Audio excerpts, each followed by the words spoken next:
Hi everybody, and I dropped the ball this week and I want to apologize. At the beginning of the week, I said I was going to be doing a video every day for the Treesofreverie Read-A-Thon about the books that I was reading during the read-a-thon, and I stopped at the second day. There was just a lot that was going on. As you can see, I'm unpacked now, so, there was a lot going on, and it's been so nice outside that I've been taking my son to the park every day. So I just really haven't had the time to make a video. So today I'm just going to do a recap of the books that I read this week because I don't really want to make individual videos for all 10 books that I read. My reading challenges this week were to read outside of my comfort zone and to pick more books geared towards adults, and I dropped the ball on that one too. I ended up reading a book series that is YA. It's marketed as new adult, but it's definitely YA, so just throwing that out there. And I also want to talk about my new favorite author, Colleen Hoover, because I ended up reading almost all of her books this week. So, as you remember, my first video of this week for the Reverie Read-A-Thon, I talked about Attachments by Rainbow Rowell, and it is now one of my favorite books. I absolutely love it. I still think about it.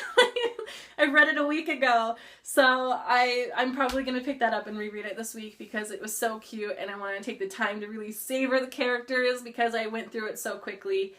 The second book that I read was Maybe Someday by Colleen Hoover. I just had to look at it because I couldn't remember if it was Someday Maybe or Someday. And that one's a super adorable new adult book. The reason why I ended up going out and picking up the rest of her books was because I couldn't get that book out of my head, and I wanted to read the rest of her books because I figured they all had to be just as cute as that one, and they actually ended up being like super heartbreaking, and I ended up bawling my eyes out for the rest of them. Oh my gosh, it was ridiculous. So the next 3 books that I read were part of a series, and it is a new adult trilogy. The Losing It trilogy by Cora Carmack. So the first book is Losing It, the second book is Faking It, and the third book is Finding It. And these are definitely not books that I would read out in public because there's like, obviously the Faking It one, kind of obvious when there's like 2 people like half naked on the cover talking about faking it, what it's about. But anyway, so that was a cute new adult book. It follows 3 friends. Each book has a different narrator, which is one of the 3 friends that are in college. The first book, they're still in college. It's their senior year, and it's about a young lady named Bliss. And then the second book is Cade, who is one of her best friends, her senior year of college. And he moves to Philadelphia to start a master's program at Temple University. And then the third book is about their other friend Kelsey, and she decides after they graduate from school in Austin that she's going to go on this crazy journey through Europe, and so that's what those 3 books are about. They're super cute. I read them all in one day, and I had to take a breather after I was done. I read all 3 of those books in one day, so the following day I just couldn't pick up another book. I just couldn't do it. My head needed some time. When I looked at things, all I could see were crazy dots and words. I couldn't focus on anything because I marathoned that book so hard. So, there's that. So the next book that I read was Bookends by Jane Green, and that one was adorable, but it was kind of forgettable. I have been recommended Jane Green in the past because I love quirky British characters, and she's a quirky British author and writes these cute stories. But I actually end up, I don't really remember most of it. It's so bad. I think I just tried just to get through it so I could start on my next book because I didn't want to not finish a book this week. But I'll probably revisit that one when I have more time to really, it's going to be a slow read for me because, it's cute and the characters are awesome, but it's kind of slow moving. So I'll probably go back to that one another time. The next book I read was Gone Girl by Gillian Flynn, and I am probably going to have an individual video for that one because it was a mind fuck, and I need time to write down my thoughts on that one before I really talk about it. If you haven't read Gillian Flynn, do it because she's so awesome. The Sharp Objects is on my next in my to be read pile, so I'll probably read that next. That one next, and then I couldn't get Maybe Someday out of my head, and I was at a loss at what to read next. So I went to Barnes & Noble, and I was looking for Hopeless by Colleen Hoover, but they didn't have that that particular book series. So I ended up getting Slammed, which was the one that I was kind of thinking, well, maybe another time I would read that because it didn't sound that interesting to me. And then I ended up loving it. I couldn't put it down. It was so adorable and devastating. I don't know what I was expecting because Maybe Someday was just so stupidly adorable and I loved it. I thought it was going to be along those lines. But it was more of a YA read, and that's why I'm saying, like, I dropped the ball on the all-new adult, because even though it wasn't in the YA section, it was in the regular fiction section, and it was with Maybe Someday, and it's marketed as new adult. It was definitely a YA read, I want to say. Definitely YA. Like, there's just, you know, you can't write about someone in high school and expect, like, high school feelings and high school happenings to not be marketed as YA, because it really was a YA read. And another reason why I say it's YA is because it's completely, like, tame, which if you read Maybe Someday and if you read Hopeless, they're not really that tame, even though Hopeless is about a high school girl again, but a little bit more graphic. That one's a little bit more graphic. But Slammed was cute. It was adorable.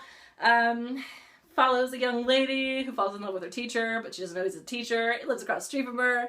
And then her dad died. They moved to Michigan, like, to get away from Texas. They couldn't afford the house. Mom gets cancer. It's super sad. Oh my god, it's so sad. But it's so good. It's so cute. It's a cute book. I loved it. And then I read Point of Retreat, was the second book in the Slam series. I have not read The Girl, which is the third book, and the third book is from Will's point of view, who's the love interest in the first book, and it's basically the first book retold in his point of view, and I have a hard time reading those. I don't know why. I have Walking Disaster and Beautiful's Disaster behind me, and I loved those books, but I had a hard time getting through Walking Disaster because it was the male point of view of the same stuff that happened. So I'll probably wait until I've had a breather between Slammed and Point of Retreat before I read The Girl. And so I got Hopeless last night on my Nook because I couldn't find it in the store. And I cried like a baby. It was devastating. And I'm going to tell you right now, there's a whole list of triggers that if you want to avoid, don't read this book. If you have a trigger about rape, don't read this book. If you have a trigger about molestation, don't read this book. If you have a trigger about kidnapping, don't read this book. If you have the million triggers, teen suicide, don't read that book. It's devastating. Devastating. But so stupid good. I loved it so much. Oh my god. I fangirled over it this morning with a couple people on my Tumblr. Oh my gosh. Oh, also, I changed my Tumblr today. My link is different, so I'm going to add my new links below. I had to change my screen name because it just didn't fit what I was posting anymore. So, but anyways, back to Hopeless. I don't mean to go on tangents. I just happened to. Also, another tangent. I'm getting a computer this week. Thank God. My MacBook is going to be here in a couple of days. So I will no longer be posting these long-ass rants. I feel like my videos are like one giant run-on sentence because I can't edit them because I only have my phone. So, no more iPhone videos. Could have my MacBook finally, and I'll be able to edit my videos, cut them down, actually have them make more sense than my long tangent rants. So, yay on that one. Back to Hopeless again. So it's so sad, but so good. I am gonna read Losing Hope, which is the second book in the Hopeless series, and it actually is a retelling of what happened from the male point of view. And Usually I don't read those right away, but I am so devastated by this book. I have to read it. Man, Colleen Hoover, heart yanked it out. What are you doing to me, Colleen Hoover? What are you doing to me? So crazy. I'm like in love with Colleen Hoover now. Absolutely in love with her. I wish she had more books. I want them all. I was like stalking her Goodreads last night, trying to see when she has more books coming out. Oh my god, craziness. I love her. But anyways, so that was my Treesofreverie Read-A-Thon week. I've had way too much coffee, so I apologize for this. I'm like dancing. Like I said, I'm all unpacked. I get my computer this week. So be prepared for my weekly videos to return. Yay! And they're actually going to be better this time. Yay! It's not just going to be sitting in front of my freaking window. Anyways. Also, my birthday's in a week. I'll be 29. So I'll probably have a birthday haul. And on my birthday, The One comes out by Kira Cass, which is the third book in the Selection trilogy. I'm excited. And at the end of the month, City of Heavenly Fire comes out. So the 4 books I'm going to be talking about next month in videos will be those, 2 of those will be those 2 books. Everyone have a really awesome day. I'm going to go run a lap outside because I'm like dying over here. But everyone have a good week. If you are participating in the read-a-thon and you're still reading today, I went by the Australian time zone, so if you're still reading and you're in America, enjoy your last day of the read-a-thon, and I hope that you all had a blast reading as much as you can this week. I read 10 books. I'm proud of myself, even though I don't remember one of them completely. That's okay. Bye guys, have a good week.